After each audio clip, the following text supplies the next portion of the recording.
to my party. We're just getting started. A life is a dream or a nightmare scarring. Hand me a drink, cause I think I'm going all in. Get me a 안녕하십니까. 2024년 11월 11일 이종근의 HQ 시간입니다. 11월 11일 하면 많은 분들이 빼빼로 데이를 연상하시겠죠. 오늘 과자를 많이들 나누셨습니까? 누군가에겐 빼빼로 데이지만 또 누군가에겐 재향군인, 즉 이 나라를 지금까지 있게 한 존재하게 한 그런 군인들, 제대한 군인들이거나 혹은 무덤에 묻힌 군인들을 기리는 날입니다. 10월 8일이 재향군인의 날이 아닌가요? 라고 시청자분들이 아마 의문을 가지실지도 모릅니다. 맞습니다. 우리나라의 재향군인의 날은 10월 8일입니다. 그런데 서방 국가의 대개의 재향군인의 날은 11월 10일이라는 거 아십니까? 미국도 베테랑스 데이라고 해서 11월 11일을 재향군인의 날로 정하고 있습니다. 미국만이 아닙니다. 호주에서는 영영기념일, Remembrance Day라고 해서 영영기념일로 명명하고요. 또 영국을 비롯해서 캐나다, 남아프리카 공화국, 오스트레일리아, 뉴질랜드 등에서도 묵념을 하는 그런 문화가 지속되고 있습니다. 왜 11월 11일에 이렇게 많은 나라들이 재향군인의 날 또는 우리가 기억해야 할 군인들의 날로 명명했을까요? 그것은 바로 1차 대전 때문입니다. 1차 대전이 끝나는 날, 휴전협정 기준으로 우리가 콩피에뉴 협약을 한 날이라고 한지요. 종전일입니다. 11월 11일은 1차 대전이 끝난, 그래서 많은 나라들이 바로 이렇게 그 재향군의 날로 11월 11일을 삼고 있지요. 그런데 10월 8일이 우리의 재향군인의 날이니까 굳이 또 11월 11일을 우리가 기억할 필요가 뭐가 있겠느냐. 맞는 말씀이긴 합니다. 하지만, 우리나라는 한국전쟁이 벌어진, 그런 곳입니다. 한국전쟁은, 우리나라 군인만, 참전하지 않았지요. 14개국에서 청년들이, 를 보냈고, 그 청년들이 자유민주주의의 수호를 위해서 함께 전쟁을 치러줬고, 그리고 이 땅에서 많은 청년들이 죽음을 맞이했습니다. 그래서 용산에 그 유엔 참전군 그 기념관을 가면 전사자들, 각 국별 전사자들의 이름이 벽에 모두 다 새겨져 있습니다. 그리고 부산에는 유엔 참전군 묘지도 있고요. 이 두 곳을 혹시 잘 아신다면, 저는 매년 갈 것은 아니지만 11월 11일 시간이 나신다면, 또 기억을 하신다면 한국전쟁에서 숨져간 많은 외국 청년들을 기리는 그런 발길을 한번 해보심이 어떨까 싶습니다. 용산에 가면 많은 외국인들이 자국의 그런 그 참전 청년들의 이름을 쓰다듬으면서 묵념을 하는 모습을 많이 볼 수가 있습니다. 저는 가끔 그 용산에 가서 느끼는 것이 외국인들은 이렇게 많이들 찾아오는데 정작 그들에게 고마움을 느껴야 할 우리나라 국민들은 얼마나 찾을까 하는 생각이 좀 들었습니다.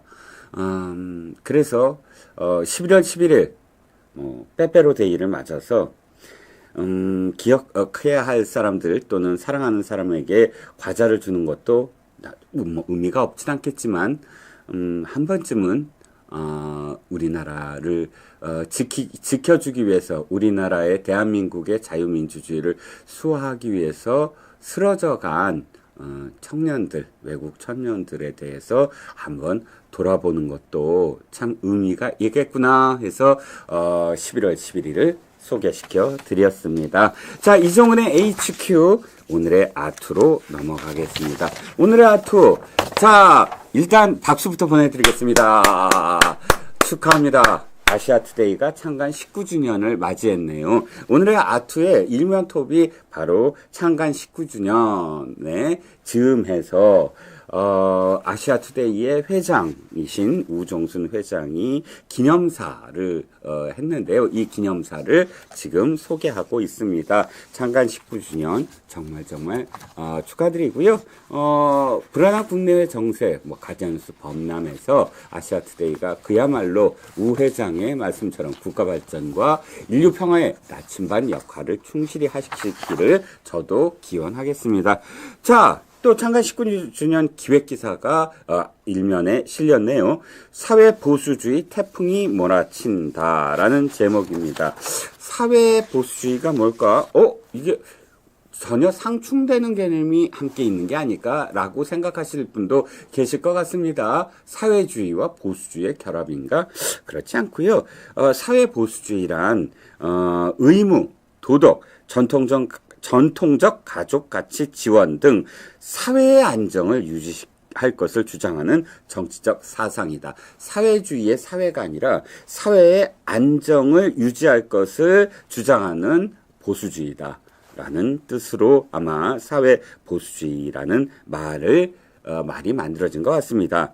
20세기 후반 미국에서 처음으로 나타났고요. 전 세계의 모든 보수주의 정당이 공통적으로 가지고 있는 정치 형태라고 이 기사는 소개하고 있는데, 이 기사의 핵심은 이겁니다. 트럼프가 당선된 것은 어떤 의미일까? 무엇 때문에 트럼프가 다시 정권을 잡았을까라는 겁니다.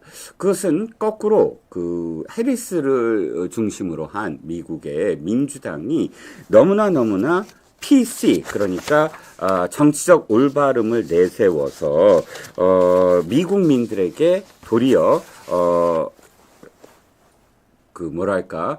이건 너무 지나치다. 정치적 올바름을 표방하는 것. 처음의 시작은, 인정을 했으나, 너무나 지나치게 미국민들의 삶에 개입하고, 옳다고 하는 것을 너무 강요하고 하는, 그런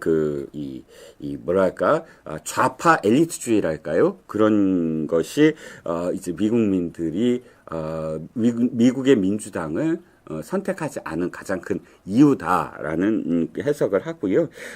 그래서 거꾸로 미국의 어떤 도널드 트럼프 공화당이 승리한 가장 큰 배경이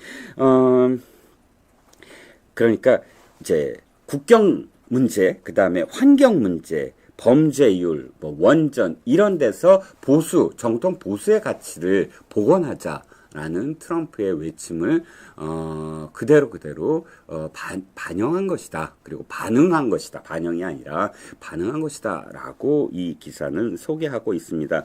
그래서 트럼프의 당선이 우리나라의 정치에 해당되는 어떤 또 의미는 무엇일까를 돌아보자라는 게 이 창간 19주년 사회보수주의 태풍이 몰아친다라는 기사에서 지금 아시아투데이는 강조하고 있습니다. 자, 사설로 넘어가겠습니다. 사설은 첫 번째 사설은 대통령의 사과에도 불구하고 장외투쟁 나서는 거야입니다. 지난 9일이지요. 더불어민주당 등 야4당과 민주노총, 촛불행동 등 서울 도심에서 김건희 여사 특검 수용과 윤석열 대통령을 규탄하는 집회가 열렸습니다. 지난 2일의 집회에 이어서 연달아서 민주당이 지금 장외투쟁을 하고 있는 그런 상황이지요. 일단 7일에 윤 대통령이 이렇게 사과를 라는 표현을 12차례나 했는데 또 불구하고 민주당이 사과를 받아들이지 않고 도리어 장외 집회를 더 거세게 하고 있다라는 것을 지금 이 사설은 지적을 하고 있습니다. 자, 두 번째 사설로 넘어갈까요? 두 번째 사설은 북한의 서해 GPS 교란 도발에도 안보 불감증인 정치권이라는 소식입니다. 지금 북한이 GPS 전파 방해 활동을 끊임없이 하고 있습니다. 일단 장애 신고만 하더라도 항공기가 279건에 선박이 52건 등 총 331건이 접수됐다라고 발표가 되고 있고요. 5월 29일부터 6월 3일까지를 집계를 해보니까 총 1,482건의 공격이 발생한 상태이다라고 지금 이 기사는 지적을 하고 있습니다. 오물풍선에 이어서 이제 GPS 교란이 예전에는 간헐적으로 이루어졌는데 지금은 완전히 GPS 교란을 대놓고 지금 도발을 하고 있습니다. 아시다시피 전자기전이라는 것은 스몰 도발이죠. 그러니까 뭐 예를 들어서 핵이나 미사일과 다른 그런 소프트한 전쟁 도발인데 그런 도발인데 북한 입장에서는 지금 전자기전은 굉장히 저비용으로 고효율을 이룰 수 있다라는 겁니다. 그러니까 이 미사일 한번 개발하는데, 미사일 한번 쏘는데, 북한 주민이 옥수수로 3개월 내지 6개월 정도로 버틸 수 있는 그런 돈이 그대로 쏟아붓는 거 아니겠습니까? 그런데 이 전자기전은 돈이 거의 별로 들지 않아요. 그렇지만 실제로 전쟁이 벌어졌을 때 전자기전은 그러니까 항공기가 아니라 전투기라든지 또는 실제로 그러니까 공중 또는 지상 또는 뭐 해상의 모든 그런 그 재래식 무기의 전파를 방해해서 자신들의 어떤 방어라든지 또는 자신들의 공격적인 그런 이 태세를 충분히 도움이 될 수 있는 그런 도발이라는 겁니다. 그러니까 북한 입장에서는 지금 이렇게 집중적으로 위성 합법 장치를 교란하는 그런 도발은 아마도 그 훈련, 그러니까 실험을 하고 있는 것이다. 그러니까 실제로 전쟁이 벌어졌을 때 얼마만큼 효율적으로 전자기전을 지금 벌일 것인가를 지금 실험하는 것이다. 또 오물풍선도 그래요. 우리가 아주 끔찍하게 혐오하는 그런 그 내용으로 담아서 오물풍선을 함으로써 그러니까 이 상대적으로 우리의 어떤 뭐 전단지라든지 이런 것들을 못하게끔 하는 어떤 효과도 있지만 더 중요한 건 군사적인 어떤 목적이 있다는 겁니다. 오물풍선을 계속 지금 보냄으로써 어느 시기에 어떤 바람을 타고 어떤 정도의 무게로서 보내면 대한민국의 어느 지역까지 타격할 수 있다라는 거거든요. 지금 오물풍선을 계속 보내는 것도 사실 남남 갈등을 유발하는 목적도 있지만 아까도 말씀드렸지만 군사적인 목적이 크다. 데이터를 지금 모으고 있다. 즉 오물풍선의 그런 어떤 이 실험을 하고 있다. 라고 군사 전문가들은 얘기하고 있거든요. 똑같이 지금의 GPS 교란도 우리의 어떤 지금 그 신경을 날카롭게 하려는 목적도 있으나 그들은 전쟁에 대비해서 이 GPS 교란을 실질적으로 실험을 하고 있다라는 그런 분석이 지금 전문가들로부터 나오고 있습니다. 그럼에도 불구하고 이 사설은 이렇게 북한의 도발이 전쟁으로 향하는 실제로 국지전이든 아니면 전면전이든 북한의 정권은 이개 국가론을 펼치면서 우리를 완전히 적으로 상정하고 작정하고 지금 연습을 하고 실험을 하고 도발을 벌이고 있는데 우리의 정치권은 무엇을 하고 있나? 라고 지금 꾸짖고 질타하고 있습니다. 이 지적을 아시아투데이 이 사설에서 나온 지적을 정치인들은 꼭 다시 반출을 해봐야 될 것 같다라는 생각이 들었습니다. 자, 이제 오늘의 이슈, 본격적인 이슈로 들어가겠습니다. 자, 여러분들이 기다리시던 울트라 슈퍼 위크입니다. 무슨 말씀인지 아시죠? 이번 주 목요일과 금요일 14일과 15일 마침내 이재명 부부의 1심 선고가 나오는 날입니다. 김혜경은 법카와 관련돼서 의원 부인들에게 식사를 제공한 혐의로 선거법 위반으로 지금 재판을 받았다가 선고를 받게 되고요. 15일은 이재명의 선거법 위반과 관련된 선고가 나옵니다. 이렇게 생각하실 겁니다. 아니 그거 저 김혜경 법카가 그래봤자 벌금 뭐 구형도 벌금 얼마 안 되던데 그게 뭐가 중요해 하시겠지요. 맞습니다. 벌금 300만 원을 구형했나 그럴 겁니다. 그러면 아마도 그거보다 더 삭감되겠죠. 더군다나 김혜경은 공직이 아니니까 선출직 공직자가 아니니까 뭐 300만 원에서 한 150만 원 나오더라도 벌금 내면 끝입니다. 뭐 전과자 이건 뭐 그건 지키겠지만 그런데 이게 왜 중요하느냐? 아직 남아 있습니다. 법카. 실질적인 법카 수사가 남아 있습니다. 기소가 남아 있어요. 이재명과 김혜경이 배소연과 조명현 씨를 동원해서 경기도의 법카를 돌려먹기 수법으로 자신의 사익을 추구한 행위, 이건 횡령 배임과 더 나아가서 국고 손실죄거든요. 이 손실죄에 해당하는 그런 판시가 바로 14일날 나오는 겁니다.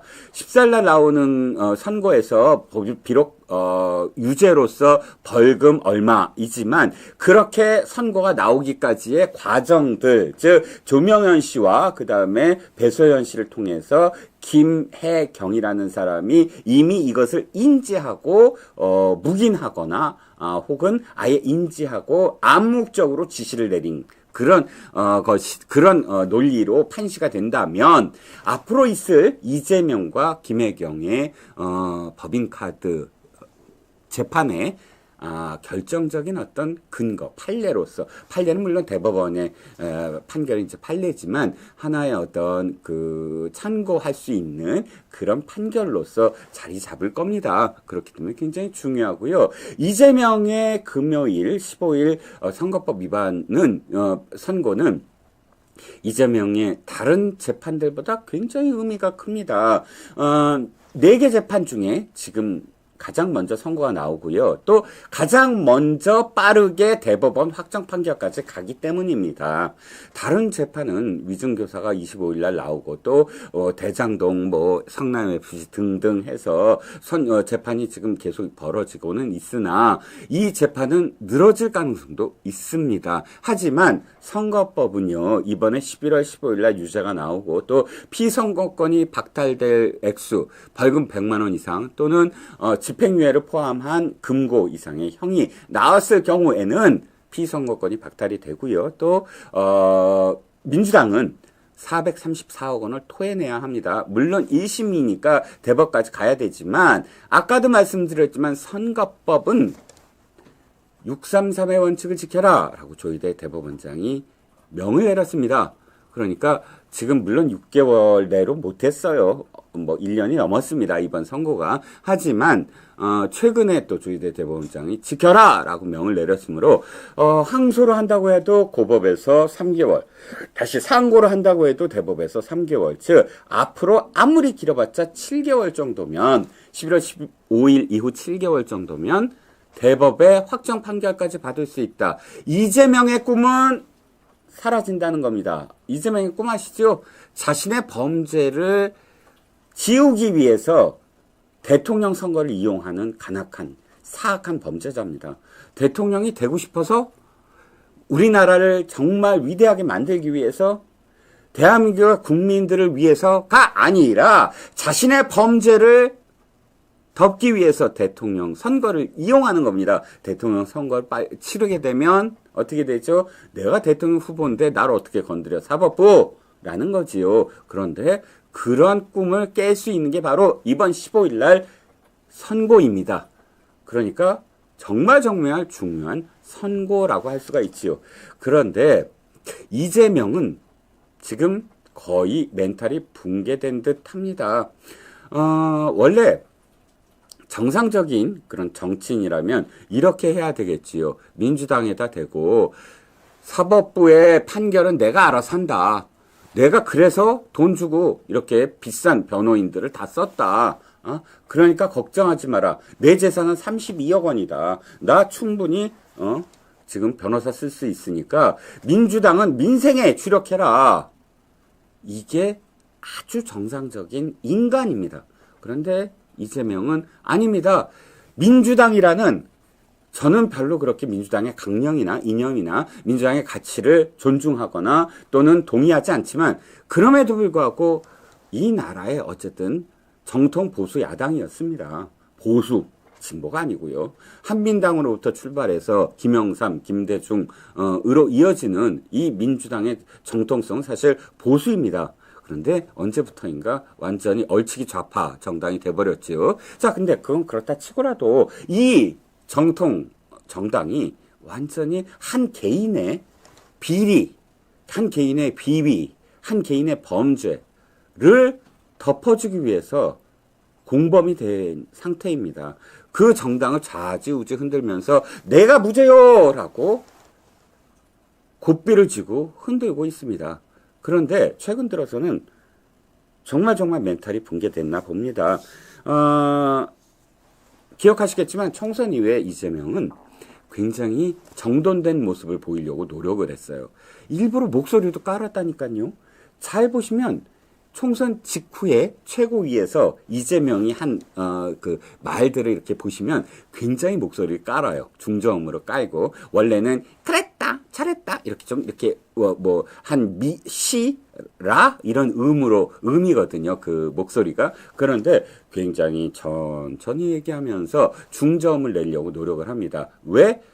안에서 계속 지적을 했거든요. 이제 대통령입니다. 대통령인 것처럼 행세하십시오. 그러니까 집권, 섀도우 내각, 집권 플랜, 이런 위원회 만들고 해갖고, 우리가 이제 수권 정당이다라고 보여야 사법부로부터, 아이고, 대통령 유력 후보를 어떻게 내가 이렇게 판결을 하지? 아이고, 이제 곧 대통령이 될 사람을 내가 이렇게 판결을 하지? 이런 인상을 심어주자라는 게 목적이었겠지요. 하지만, 이미 이재명은 글렀습니다. 왜? 그러니까 제가 늘 주장을 하지요. 범죄자는 본인이 저지른 죄의 스펙을 누구보다 잘한다. 내가 저지른 범죄의 규모와 부피와 돌아올 결말을 가장 잘 아는 사람이 바로 범죄자이다라는 겁니다. 더군다나 이 범죄자가 변호사 등 법조 관계에 있었던 사람이라면 더군다나 더 정확하게 알고 있겠죠. 더 정확하게 가중 처벌이 될 수밖에 없다는 걸 잘 알고 있겠죠. 선거법에 있어서 가중 처벌이 되는 요인이 뭔지 아십니까? 선거법이 여러 가지지만 허위사실 공표와 관련된 선거법의 위반은 가중 처벌 요소가 가장 중요한 게 불특정 다수를 대상으로 해서 반복적으로 해당 내용을 공표했을 때 가중처벌을 받는다고 합니다. 돌아보죠. 지금 선거법 위반이 뭐죠? 대장동 지금 비위가 터지고 있으니까 대장동과 관련돼서 성남도시개발공사에서 가장 실무진 중에 가장 높은 직위에 있었던 김문기 처장. 이 사람은 대장동이 어떻게 설계되고 어떻게 그러니까 어떻게 어떤 업체들이 선정이 되고 그리고 어떻게 그들에게 권한이 주어지고 혜택이 주어져서 이렇게까지 얼마만큼의 그런 이득을 보게 했는지를 누구보다 잘 아는 사람입니다.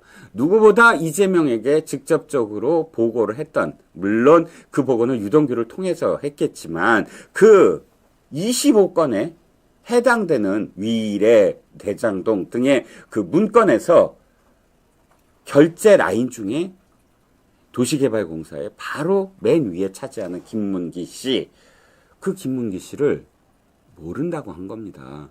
그런데 아까 가중처벌의 요소는 뭐죠? 불특정 다수에게. 그러니까 불특정 다수? 뭐죠? 4차례의 인터뷰입니다. 제일 처음이 SBS고요. 이 SBS 방송에 나가서부터 시작을 해갖고 4번의 인터뷰를 통해서 그러니까 방송에 나간다는 건 불특정 다수한테 한 거 맞죠? 그 다음에 4번이나 했다는 건 반복적인 거 맞지 않습니까? 이게 잠시 실수로 기억에 나지 않았기 때문에 그렇게 이야기하는 어떤 상황, 이런 피치 못할 상황이 아니라 반복적으로 했다는 건 고의적으로 했다는 것입니다. 그러니까 가중처벌이 될 수 있는 요건에 딱 들어맞는 거 맞지요, 여러분? 그리고 백현동도 마찬가지입니다.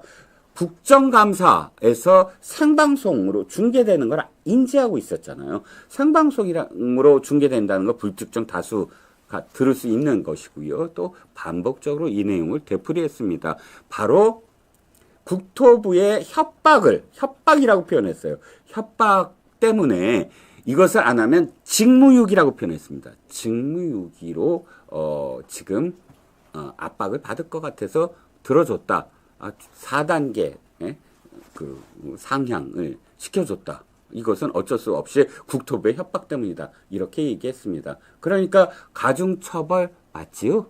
그 다음에 감형 요소를 한번 보지요. 그러니까 양형기준에 대법원이 확정한 양형기준표에 의하면 감형은 어떤 때 되느냐? 자진 사퇴했을 때, 그 직을, 아니면 불출마 선언을 했을 때, 아니면 위에서 강요에 의해서 했을 때, 뭐 이런 경우는 감형을 시켜준다고 합니다. 또 자수했을 때. 그런데 이재명은 자수가 아니라 아직도 인정을 하지 않고 있고요. 이재명은 그때 당시에 출마하고 그 도지사 했기 때문에 지금의 이 상황까지 온 거 아닙니까? 대통령 후보까지 되고 야당 대표까지 됐잖아요. 그러니까 감형 요소는 없는데 가중처벌 요소가 많지요? 그러니까 당연히 법정 최고형은 아닐지라도 지금 양형기준표상의 최고라고 할 수 있는 2년형을 받았고 거기에 준하는 선고가 내려질 것으로 누구나 생각할 수 있습니다. 그러자 첫 번째 이재명은 일단 선거법은 아마 지금 판결문을 초안을 다 작성한 것으로 알고 있고요. 3명의 합의부, 3명의 판사가 독해를 하고 있다고 알려졌습니다. 아이고 내가 선거법을 계속 얘기하면 뭐 별 영향이 없겠구나. 그러니까 뭘 얘기합니까? 위중교사를 붙들고 늘어집니다. 그런데 매일같이 위중교사를 붙들고 늘어집니다. 위중교사와 관련돼서 또다시 SNS에 글을 올립니다. 벌써 SNS에 글 올린 게 몇 차례입니까? 이틀 동안 뭐 수차례에 걸쳐서 SNS에 글을 올려서 위증교사와 관련돼서 나는 무죄요라고 애원하고 읍소를 하고 있습니다. 누구한테? 사법부한테. 또 사법부한테는 압박이지만 개딸들이나 민주당 지지자들한테는 내가 이렇게 무죄인데 사법부에서 지금 만약에 유죄를 내리면 그 판사가 잘못된 것이다. 라는 그런 밑자락을 지금 깔고 있는 것이지요. 그래서 또다시 이 얘기를 합니다. 있는 대로 말해달라고 12차례나 얘기했는데 그것을 검찰이 짜깁기를 해서 마치 위중교사 한 것처럼 몰아가고 있다라고 이야기합니다. 아니 이제 이 얘기도 지긋지긋합니다. 제가 정치평론을 하면서 이게 말이 안 된다는 걸 아마 수만 번을 지금 얘기했던 것 같아요. 또 얘기하겠습니다. 있는 그대로 말해달라 이외의 말들은 뭐였습니까? 지금 김진성 씨가 이렇게 얘기합니다. 아니 있는 그대로 말을 하려고 하더라도 난 첫 번째 기억이 나지 않는다. 두 번째 그 당시에 나는 김종량 당시 성남시장 옆에 있지 않았다. 김종량 성남시장을 돕기 위해서 이미 그러니까 공무원직을 내려놓고 캠프에 가기 위해서 거기 그 김종량 시장 옆에 있지 않았다. 어떤 내용인지 나는 알 수도 없고 관여한 적도 없다라고 합니다. 그러니까 이재명이 뭐를 합니까? 아이고 제가 뭐 보내드릴 테니까 그대로 해주시면 됩니다. 이렇게 얘기합니다. 근데 그 내용은 싹 빼먹고 있는 그대로 말해달라라고 이야기한 부분만 그야말로 그가 짜깁기해서 강조를 하고 있습니다. 이 얼마나 교활하고 간악한 자입니까? 뻔한 거짓말을 이렇게 계속 반복적으로 해대고 있습니다. 그런데 이제 좀 지긋지긋한데요. 이 말도. 근데 왜 하겠습니까? 이재명은 지금 딱 이 느낌이 나요. 애원하고 애걸복걸하고 멘탈이 붕괴된 지점들이 있었거든요. 옛날에 옛날이라고 제가 얘기했네요. 작년인가요? 이재명이 대표 연설을 하죠. 국회에서. 뭐라고 합니까? 국회의원들의 특권을 내려놔야 됩니다. 불체포 특권을 포함해서 다 내려놓겠습니다. 라고 거짓말을 하죠. 이게 거짓말이냐고요? 실제로 자신의 체포동의안이 국회로 나와서 본회의에 상정이 될 것 같으니까 전 의원들에게 전부 다 전화를 걸어서 애걸복걸했다는 거 아닙니까? 이번에 꼭 부결시켜 주세요라고요. 언제 한번 자기가 그 정책적인 측면에서 이것을 이렇게 합시다라고 전화를 한 적이 있습니까? 의원들에게요. 정책을 갖고 그들과 논의하면서 각각 한 명씩 설득한 적이 있습니까? 한 번도 없습니다. 고작 자신의 운명, 감옥 보내지 말아달라, 구속하지 말아달라, 이런 얘기를 하기 위해서나 전화를 걸어서 읍소를 하는 것이지요. 그때도 멘탈이 붕괴됐었습니다. 또 한 번 있지요. 바로 유창훈 판사. 그 이름도 정말 절대 잊혀지지 않을 유창훈 판사. 바로 구속영장을 담당하는 그 판사에게 가서 저 구속영장 좀 치지 말아주세요라고 애원하면서 하는 말이 이거였습니다. 저 들어가면 50년 살아요.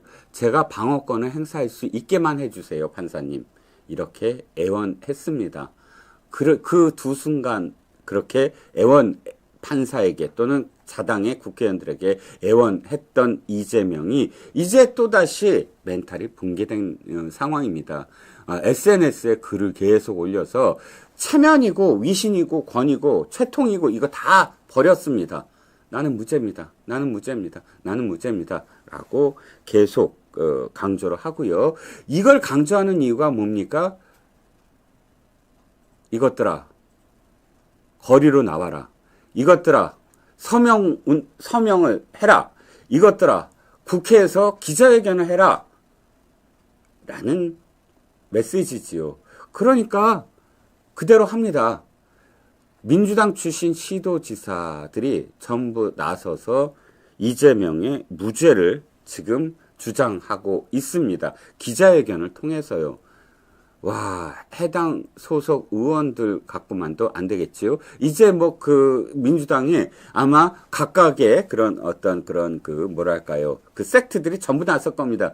민주당 중앙위원들이 나설 거고요. 민주당 당무위원들이 나설 거고요. 민주당 보좌관들이 나설 거고요. 이런 식으로 민주당 개혁 관련돼서 무슨 협의회 내지는 무슨 단체 내지는 무슨 특위 당무와 관련된 공식적인 기구 전부 다 각각 무죄요 무죄요 무죄요 무죄요라고 소리쳐서 외치라. 라는 게 SNS에 이렇게 매일같이 글을 올리는 이유라고 저는 생각을 하고요.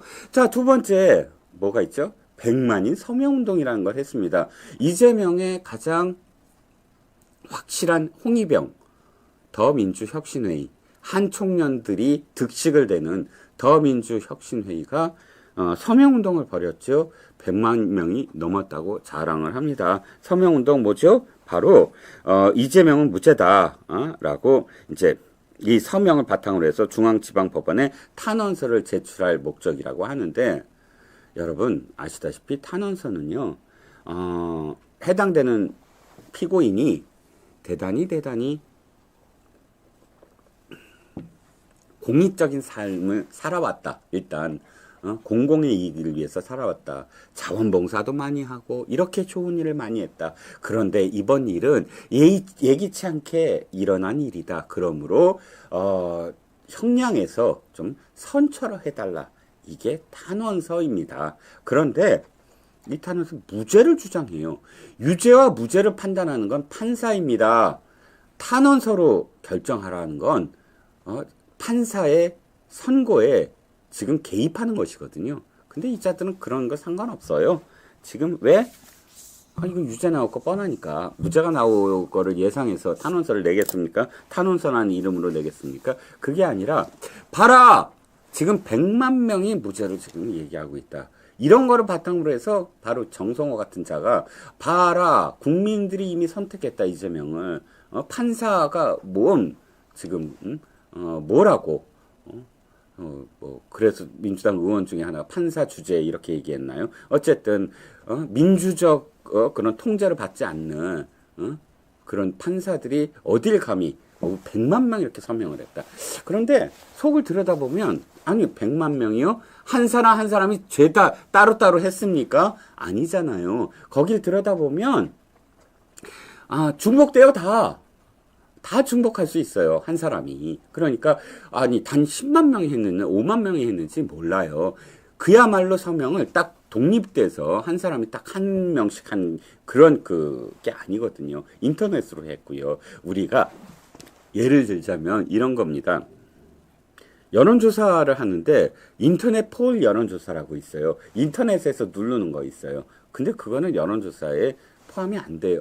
여론조사라는 그 신뢰성을 담보할 수 없어요. 인터넷으로 누가 어떻게 했는지 사실은 확인할 수가 없거든요. 그래서 인터넷 폴은 그냥 재미거리로 인터넷에서 사람들이 이런 생각을 하고 있다 정도로 그냥 치부하는 거예요. 지금 이 인터넷 서명도 마찬가지입니다. 인터넷을 통해서 하는 어떤 지금 그 서명이라고 하고요. 그런데 좀 뭐 당연히 이걸 갖고 난리를 칩니다. 100만 명이 했다라고요. 100만 명 같은 소리 하고 있네요. 자, 그리고 그것만이 아닙니다. 지자체장 얘기했죠. 아까 국회에서 탄원 촉구 회견을 했죠. 참 이 지역 구민들이 이 지자체에 소속돼 있는 주민들이 아니 지금 지역 주민들을 위해서 지금 시간을 보내야 될 것도 지금 태산인데 어떻게 지금 한 개인 소속 정당의 대표라는 사람의 유무죄를 개입을 하려고 저렇게 나서나 하는 생각을 할지도 모릅니다. 어찌됐든 뭐 할 수 있는 모든 것을 다 해야 된다라는 게 이재명의 입장인데 근 한 2, 3일간 이재명과 관련된 기사들이 이렇게 쏟아져 나옵니다. 뭐 때문일까요? 아시다시피 우리가 계속 공유하다시피 바로 금요일에 있을 이재명과 관련된 선고를 희석시키기 위해서이고요. 또 김건희 여사 특검과 관련해서 민주당이 갑작스럽게 내용을 바꿉니다. 마치 국민의힘의 요구를 다 들어준 양 범위를 축소하고 제3자 특검 추천 방식을 도입했으니까 이제 국민의힘이 108명 이상이 될 거다라고 지금 압박을 넣고 있습니다. 웃기는 소리입니다. 압박을 넣으면서 바로 14일 날 본회의에 올리겠다고 하는 거지요. 그러니까 14일이라는 건 아시다시피 김혜경과 관련돼서 선고가 나오는 날입니다. 그러다 보니 김혜경 벌금 몇백만 원 하고 선고가 나올 텐데 유죄라고 선고가 나올 텐데 그걸 희석할 수 있는 방법이 바로 김건희 특검 또 통과 이런 기사로서 물타기를 하겠다라는 것이고요. 또 28일 날이 이제 그 25일, 29일 사이에 있지 않습니까? 25일은 위증교사 혐의와 관련된 선고가 나오고 29일은 이화영의 대북 송금과 관련해서 항고심이 나옵니다. 즉 수원고법에서 선고가 나옵니다. 그 사이에 바로 재의 요구를 해서 이제 다시 넘어온 그런 김건희 특검을 다시 표결을 해서 8명, 그러니까 국민의힘에서 8명을 이 찬성을 할 수 있게끔 하겠다라는 게 이제 목적인 것 같은데 절대 그들의 꿈은 이루어지지 않을 겁니다. 왜냐하면 꼼수였으니까요. 범위를 축소한다라고 얘기는 하지만 사실 그 전에 그러니까 그 범위를 축소하기 직전에 특검법이 김건희 여사와 관련된 모든 것들을 전부 다 수사를 할 수 있게끔 만들어 놓은 겁니다. 이 모든 게 사실 특검은 그러니까 그 어떠한 이 수사와 관련된 법률은 특정해야 되는데 특정을 하지 않고 별건으로 나오는 건 모두 다 수사할 수 있다. 이런 식으로 해버리면 아예 마녀 재판이나 마찬가지예요. 마녀 수사지요. 모든 걸 다 탁탁 털겠다라는 거지요. 그런데 이자들이 어떻게 하냐면 다 줄였어요. 도이치모터스만 남기고요. 근데 하나 더 명태균 요즘 시끄럽잖아요. 그래서 명태균과 관련돼서 공천 개입과 선거 개입까지만 할 거예요. 자, 많이 줄여줬지요? 라고 이야기합니다. 그런데 착각입니다. 왜냐하면 공천 개입과 선거 개입을 수사하겠다는 건 뭐지요? 바로 국민의힘의 당사를 전부 다 압수수색하고 국민의힘의 의원들을 전부 다 의원회관을 압수수색할 수 있다라는 겁니다. 그래서 국민의힘을 탁탁 털겠다는 겁니다. 국민의힘의 모든 서랍 속에 있는 자료들을 전부 다 털어가겠다는 겁니다. 이건 기본적인 상도위가 아닌 거지요.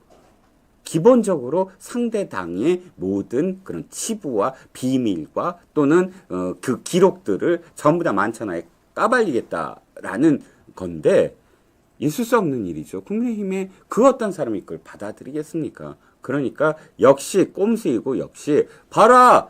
국민의힘은 또는 한동훈 대표는 말로만 그러지 이렇게까지 했는데 안 받아줬다라는 프레임을 걸기 위해서 한 협잡에 불과하다라는 겁니다. 그렇기 때문에 어찌됐든 이번 모든 것들이 전부 다 그렇게 자신들의 어떤 그 선고와 관련돼서 어떻게 하면 국민들에게 인상을 좀 그러니까 범죄자로서의 인상을 하게 만들어 줄까? 그리고 이제 2심을 그 다음에는 이제 만약 그런 유죄가 다 된다면 그러니까 그 재판 관련해서 어떻게 지연시킬까? 이것만 혈안이 되어 있는 그런 상황이라고 보이지요. 그런데 이재명은 또 참 바빠. 그러니까 그 중도의 그 유권자들의 국민들의 민심을 또 사기 위해서 요즘은 중도 행보를 열심히 벌이지 않습니까? 한물간 책사들 김종인이니 참 김종인 명태균 같은 자한테 놀아나고 함께 낄낄대고 함께 오세훈 이준석을 도와줬다. 김종인이 무슨 별이 어쩌고 저쩌고 참 창피한 줄을 알아야 되는데 다 드러났잖아요. 지금 명태균과 같은 정말 브로커의 말에 놀아난 김종인, 윤여준, 한때는 이해창 전 총재의 가장 그 신복이었고 책사 중에 책사다 그리고 합리적이다라는 말을 들었던 사람인데 이재명이 만나자 그러면 달려가서 만나서 아이고 이재명이 할 일이 많다라는 식의 덕담이나 해주는 한물간 그런 책사들로 이제 사실 뒷방에 가셔야 될 그런 사람들 그리고 법륜. 그런데 이 세 사람은 원래 한 대 묶이죠. 안철수가 안내배 있을 때 안철수한테 접근해서 중도를 통화하고 당신은 이제 앞으로 대통령이 될 수 있다. 내 말 들어라. 세 사람이 했는데 안철수가 말을 듣는 듯 하면서 이 세 사람은 절대 반대를 했는데 서울시장 선거 나가지 마라. 대통령이 나가자. 지금은 숙려를 해야 된다. 그러니까 무리익어야 된다라고 했는데 말 안 듣고 서울시장에 나가버리잖아요. 물론 서울시장에 당선은 되지만 그때 킹메이커 역할을 하려고 했던 사람들입니다. 그런데 앞서 김종인과 윤여준과는 달리 법륜 스님은 이재명에게 쓴소리를 하죠. 민주당은 뭐하고 있니? 그래 윤 대통령, 윤 정부가 뭐 잘했다는 거 아니고 잘못한 점이 먼저 얘기돼야 되지만 그러니 민주당은 뭐하니? 라고 이야기해서 이재명이 굉장히 당황했다라는 겁니다. 어쨌든 그런 사람들만 만나는 게 아니라 이제는 재계와 오찬을 했다고 합니다. 경총 등 한경련 등 이렇게 한경련이 아니라 이번엔 경총 회장단과 만났네요. 경총 회장단과 만나서 재계의 이야기를 듣겠다.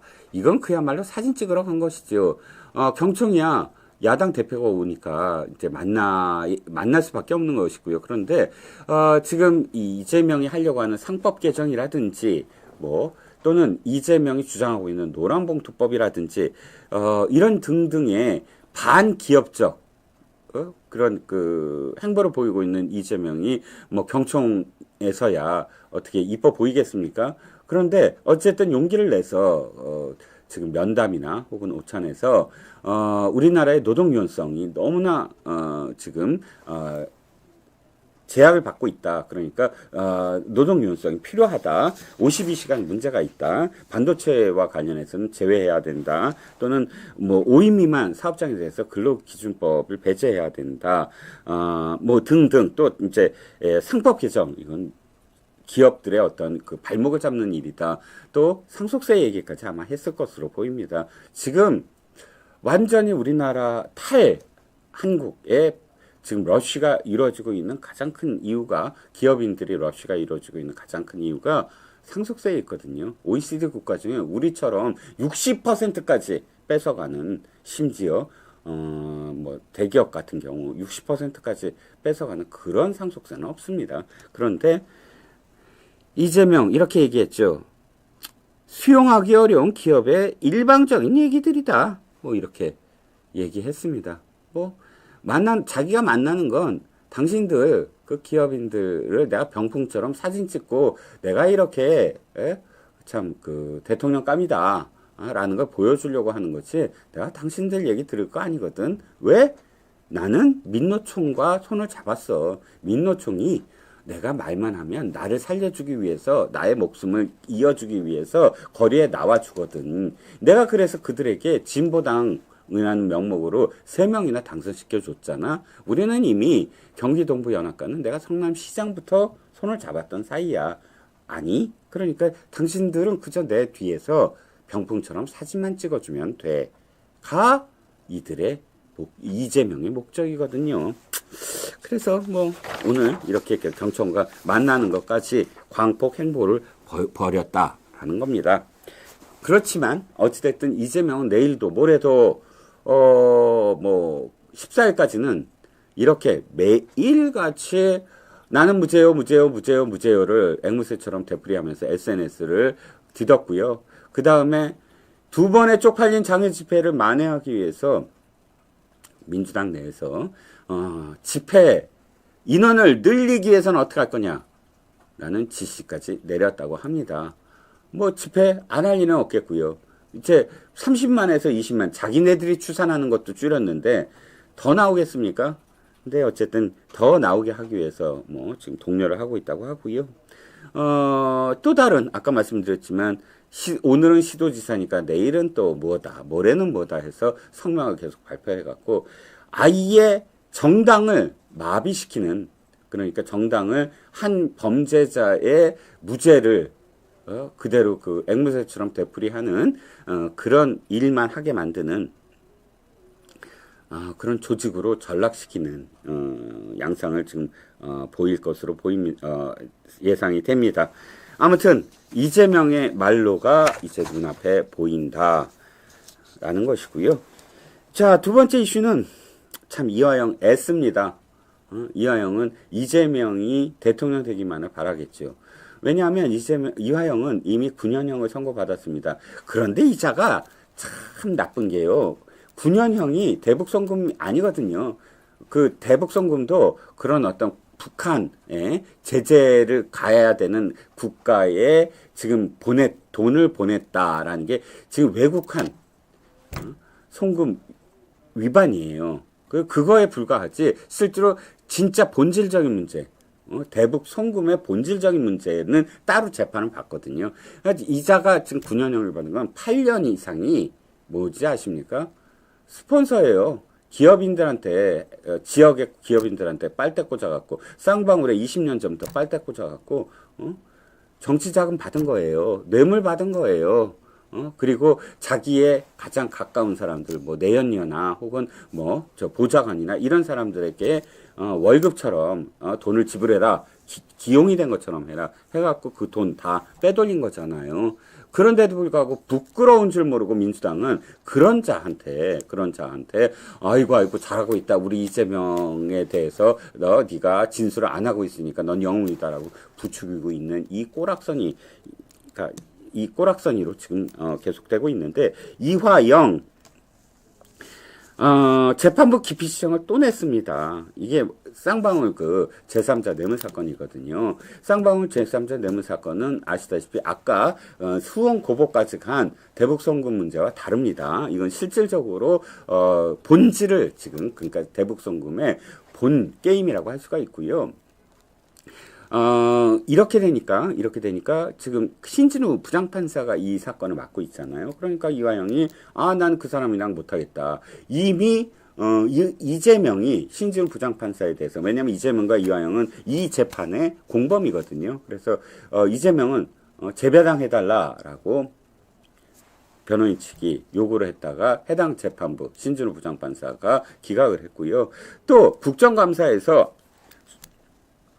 수원 지법원장에게 당당히 요구를 했잖아요. 이거 재배당해달라. 그런데 규칙에 의하면 수원지법원장이 아니라 대법원장, 아니, 그러니까 그 검찰총장이나 법무부 장관도 이거 못해요. 왜냐하면 해당 재판부가 판단해서 받아들이냐 마냐를 결정할 뿐이지, 다른, 예를 들어서 뭐 지검장, 지법원장이 아니라 지검장이 만약에 개입을 했다? 지법원장이군요. 자꾸 헷갈립니다. 수원지법원장 또는 대법원장이죠. 검찰총장이 아니라. 자꾸 제가 지금 헷갈립니다. 죄송합니다. 이 지법원장이나 혹은 대법원장이 개입하게 되면, 큰일 나죠. 판사는 각각의 기관입니다. 그러니까 그 판사가 판단해야 될 문제를 어떤 직위에 있는 그런 그 상급 법원, 장이라 할지라도 개입할 수가 없어요. 그런데도 불구하고 재배당 요구를 하지 않았습니까? 그러자 이제 이화영이 나섰습니다. 재배당 안 된다라고 하니까 이화영이 나서서 안 됩니다. 법관 기피 신청을 낸 겁니다. 그러니까 이미 자신의 어떤 그런 같은 재판, 그러니까 같은 다른 재판, 외환관리법 위반 혐의에 대해서 유죄 판결을 받았기 때문에 같은 재판부가 또 1심 재판을 하는 것은 불공평한 재판할 우려가 있다라고 주장을 하면서 이 법관에게 나는 받을 수 없다라고 기피 신청을 냈습니다. 이 기피 신청을 왜 냈냐고요? 재판을 지연시키기 위해서지요. 기피 신청을 내면 일단 기각이 되면 또 내고 해서 대법까지 또 갑니다. 그러니까 장장 수개월을 또 지낼 수가 있고요. 수개월이 지나면 어떻게 되죠? 자신의 또 구속기간이 만료가 되잖아요. 물론 지금 9년형을 받았기 때문에 뭐 쉽게 풀려나지는 않겠지만, 그럼에도 불구하고 어쨌든 재판을 지연해서 우리 이재명 아빠의 지금 그 대선까지 이걸 끌어보자. 왜냐하면 이재명에겐 치명타입니다. 쌍방울의 대북송금과 관련된 범죄가 이재명에게 가장 큰 액수의 뇌물이고요. 아시잖아요. 몇백만 달러가 아니라 800만 달러. 그러니까 특가법상 뇌물죄는 액수에 따라서 형이 어마어마하게 차이가 있습니다. 800만 달러면요. 이재명이 한 80살까지 살 수 있을까요?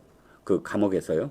살 수 있다는 건 수명을 얘기하는 게 아니라 감옥에서 말씀입니다. 살 수 있을지 모릅니다. 그러니까 이 대북 송금만큼은 회피하고 싶겠죠. 그러니까 이화영이 나서서 이렇게 기피 신청을 미리 낸 겁니다. 대선까지 끌어보자. 그러다가 이젠 또 뭘 합니까? 아이고, 이거 있잖아요. 뇌물, 불법 정치 자금, 이 부분은 또 뭐 국민재판 요청도 하고요. 별의별 참 애씁니다. 여러 가지. 그런데 문제는 이겁니다.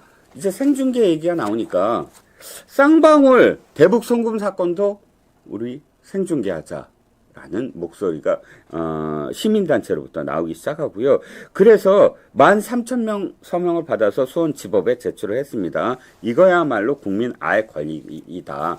즉 지금 우리의 주적인 북한의 자신의 정치적 이익, 사적 이익을 위해서 후에 대통령이 될 그런 여러 가지 치적을 쌓기 위해서, 보여주기를 하기 위해서 지금 제재 대상인 북한에 기업을 통해서 돈을 버는 사건이지 않습니까? 이거야말로 정말 이런 유형의 범죄를 저지른 지자체장이 없었습니다. 그렇다면 과연 이 범죄가 어떤 형식으로 됐는지, 또 검찰의 기소가 맞는지, 또 변호사들의 지금 변론이 맞는지, 그것을 선고를 통해서 우리가 알 수가 있거든요. 선고 날 판결문을 읽는데 그 판결문에는 검찰의 기소 이유와 변호인의 변론이 다 사실은 적시가 됩니다. 그런데 판사는 이렇게 판단한다라는 게 이제 판결문이거든요. 그렇기 때문에 저도 생중계하는 것이 옳다라고 생각을 합니다. 그래서 생중계와 관련돼서는 꼭 이번에 재판부가 받아들여 주길 바라고요. 마지막으로 이화영은 수감 중에 한 달에 평균 31차례의 편지를 주고받았다고 합니다. 한강 작가가 노벨 문학상을 받으니까 이제 자신도 문학상을 받기 위해서일까요? 어렸을 때 그 글을 잘 쓰는 방법을 선생님한테 물어봤더니 두 가지를 하라고 하더군요. 편지를 열심히 쓰고 일기를 열심히 써라. 그러니까 이화영도 지금 감옥에서 내가 문필가가 되겠다라는 꿈을 꾸는 걸까요? 절대 아니겠지요. 구명운동을 하고 또 협박도 할 겁니다. 나를 빨리 풀어주지 않으면 내가 다 진술하겠다. 내가 다 진술을 번복하겠다라고 협박도 하고 또 나에게 면회 좀 와주세요. 면회 좀 와주세요 하고 읍소도 하고 참 멘탈이 약한 그런 정치인이다라는 얘기를 제가 많이 들었는데 그 기업인들에게 빨대 꽂아서 그렇게 뇌물 받으면서 치부할 때는 언제이고 지금은 애걸복걸하면서 나 외로우니까 좀 면회해달라 라거나 아니면 나 빨리 꺼내달라 라거나 아니면 나 꺼내주지 않으면 다 뿔 거야 라고 징징대는 그런 글들이 아마도 31차례나 편지 매달 31차례씩 평균 그렇게 되지 않을까. 그러니까 매일 한 차례씩 편지를 썼다는 얘기인데 아니면 러브레터일까요? 사랑하는 그 누구에게인가 참 내가 여기 있을 동안 고무신 바꿔 신지 마라 라는 그런 의미로서 계속 편지를 보내는 게 아닐까? 라는 생각도 듭니다. 어쨌든 참 편지 열심히 써서 좋은 문필가로 데뷔하길. 자, 오늘 여기까지입니다. 이번 주 금요일 날 아마도 국수집이 미어 터질 것 같습니다. 우리가 국수 앞에 붙는 두 글자가 있죠. 잔치 벌렸네. 잔치국수 말씀입니다. 잔치국수가 아마 이 11월 15일 날처럼 맛있게 느껴질 그런 잔치국수는 없을 것 같습니다. 이제 11월 15일 이전과 11월 15일 이후는 정말 바뀔 겁니다. 여의도도 바뀌고 용산도 바뀌고 서초동도 바뀔 겁니다. 그 바뀐 16일을 기대하면서 여러분과 함께 이번 주를 한번 계속 지켜보겠습니다. 들어와 주신 여러분 감사합니다. 오늘 이종래 HQ 여기까지입니다.